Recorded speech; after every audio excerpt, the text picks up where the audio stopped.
اور یاروں کہ آپ سے ایک ویڈیو بھی شیئر نہیں ہوتی کسی کو سمجھانے کے لیے، کسی کا عقیدہ ٹھیک کرنے کے لیے، کسی کو سیدھے راستے پر لانے کے لیے، کسی کو نمازی بنانے کے لیے، کسی کو داڑھی رکھوانے کے لیے، کسی کو آقا کی سنتیں اپنانے کے لیے؟ کیا آپ ایک ویڈیو نہیں شیئر کر سکتے؟ آپ کی وجہ سے جو سیدھے راستے پر آ جائے گا وہ آپ کے لیے صدقہ جاریہ بن جائے گا۔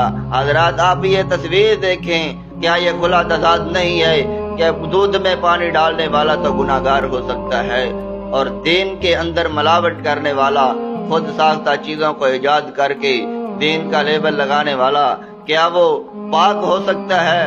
حضرات وہ بدعت ہے، گمراہی ہے، اور ہر گمراہی جہنم میں لے جانے والی ہے۔